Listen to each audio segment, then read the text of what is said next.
CBS 뉴스는 CBS 홈페이지 cbs.co.kr이나 노코뉴스 홈페이지 노코뉴스.co.kr, 스마트폰 애플리케이션과 팟캐스트를 통해 다시 보고 들으실 수 있습니다. 부산 소식입니다. 부산의 한 의약품 유통업체가 야외에서 의약품 상하차 작업을 한 사실이 적발됐지만 아무런 법적 제재가 이루어지지 않아 논란이 되고 있습니다. 관할 지자체는 처벌 가능한 법적 근거가 없다는 입장이라 의약품 안전을 위한 제도 보완이 시급하다는 지적입니다. 보도에 정혜린 기자입니다. 의약품 유통 도매업체인 A사가 부산 사상구의 한 야외 주차장에서 상하차 작업을 벌인 현장이 적발된 건 지난해 12월. A사는 심지어 비가 쏟아지는 날에도 야외 작업을 강행해 의약품들은 비와 습기에 무방비로 노출된 모습이었습니다. 의약품 안전성이 지적되자 경남 김해시 서부보건소는 지난달 긴급 단속에 나섰지만 A사가 인근 창고로 작업 장소를 옮겨 현장 적발에는 실패했습니다. 이후 보건당국은 A사의 구두상 주의 조치만 준 뒤 상황을 일단락지어 부적절한 작업 환경이 적발됐음에도 사실상 아무런 제재가 이뤄지지 않았습니다. 보건당국은 법적으로 해당 사안에 대한 구체적 명시가 없어 처벌할 수 있는 법적 근거가 부족하다는 설명입니다. 김해시 서부보건소 관계자입니다. 정확하게 그 부분만 적시해가지고 처분 규정이 있는 건 아니더라고요. 구두상으로 주의하실 것을 말씀을 드렸고요. 일각에서는 의약품 안전성을 위해 현행 규정을 강화해 철저한 관리가 필요하다는 지적이 나옵니다. 유통단계별로 법적 규정을 더 구체화하거나 한 정부 부처가 통합 관리해야 한다는 겁니다. 부산소비자연맹 김선아 국장입니다. 부처가 지금 지자체, 식약처, 보건소 이렇게 다 되어 계신 어느 한쪽이라도 조금 관리 감독할 수 있도록 조금 영역 분배가 돼야 된다는 생각이 좀 기획 단속이라든지 이런 것도 좀 적극적으로 활용을 해서 감시가 좀 더 강화돼야겠다라는 생각을. 보건당국은 이에 대해 해당 사안을 엄중히 다루고 있다며 앞으로 같은 문제가 반복되지 않도록 관리 감독을 강화하겠다는 입장을 밝혔습니다. CBS 뉴스 정혜린입니다. 부산항에서 처음으로 선박에서 선박으로 LNG, 즉 액화천연가스를 옮겨 싣는 실증 사업이 성공적으로 이뤄졌습니다. 바다 위 선박 주유소가 생긴 건데 앞으로 친환경 항만 구축과 부산항 경쟁력 제고에도 긍정적인 영향을 미칠 전망입니다. 김혜경 기자가 보도합니다. 오늘 북한 간만부두 1번 선석, LNG 벙커링 선박이 자동차 운반선 연료 탱크에 호수를 연결해 목적지까지 가는 데 필요한 LNG 1,500톤을 공급합니다. 부산항에서 최초로 실시된 LNG 주유, 즉 벙커링 실적입니다.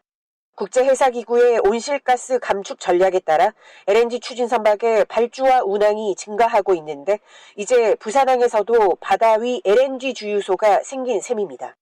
부산항은 컨테이너 물동량 세계 7위의 글로벌 물류 허브지만 친환경 선박 연료 벙커링 여건이 충분하지 못했습니다. 해외 주요 항만은 2000년대 초반부터 선박을 통한 LNG 공급을 활발하게 진행한 것과 비교하면 부산항은 한참 후발주자인 셈입니다. 부산항만공사는 이번 성공 사례를 글로벌 선사에 적극적으로 알려 부산항 마케팅에 활용할 방침입니다. 부산항만공사 강준석 사장입니다. 이번 실정 성공을 계기로 부산항이 친환경 선박연료 공급 부문에서도 적극적인 역할을 하고 새로운 시장을 개척할 수 있도록 지속적으로 노력하겠다는 말. 또 부산항 벙커링 시장이 활성화하면 글로벌 항만 경쟁력이 높아지고 친환경 항만 구축에도 속도가 날 전망입니다. 특히 친환경 선박 연료 공급 부문 등 새로운 시장도 개척해 부산 지역 해운 항만 업계에도 활기가 돌 것으로 보입니다. CBS 뉴스 김혜경입니다. 부산시 교육청이 부산시와 공동으로 교육부가 주관하는 교육발전특구 시범지역 지정을 신청했습니다.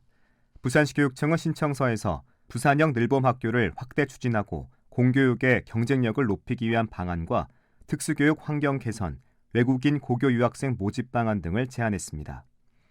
교육발전특구는 교육청과 지자체, 대학 등 지역 주체가 중심이 되는 교육개혁을 통해 유아 돌봄부터 초, 중등, 고등 교육을 아우르며 지역 주민들이 원하는 양질의 교육을 제공하는 사업입니다.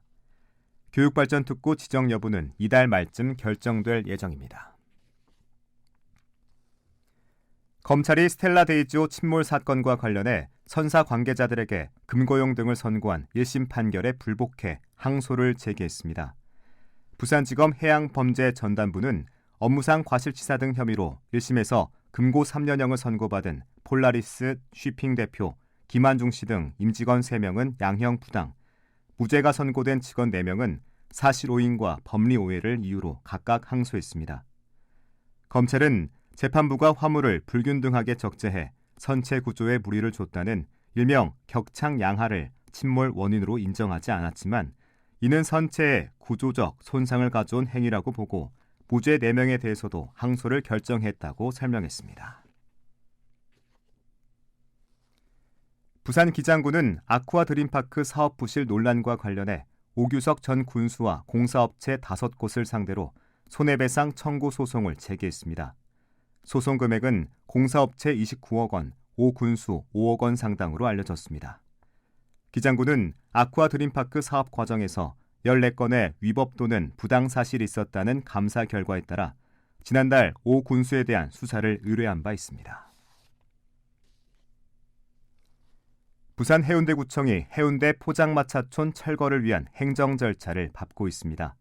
해운대구청은 자진 철거 유예 기간이 끝난 해운대 바다마을 포장마차촌의 43개 점포에 강제 철거를 위한 처분 사전 통지서를 발송했고 추후 원상 회복 명령을 내릴 계획입니다.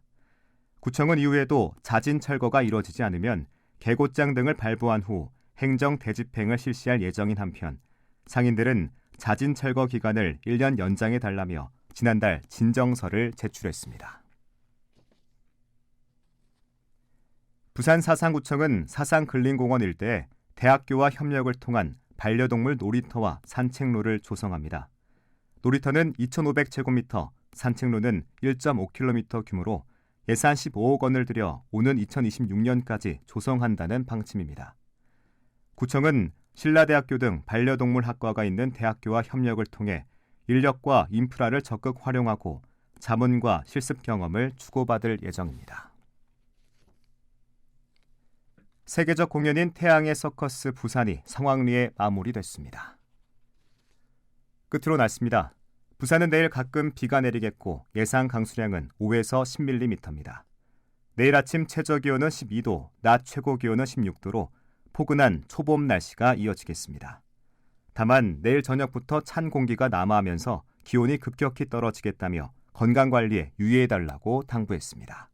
부산의 현재 기온 14.5도, 습도는 84%입니다. 부산 CBS 저녁 종합 뉴스를 마칩니다. 지금까지 진행해 엔지니어 박상대, 기자 박진홍, 아나운서 국재일이었습니다.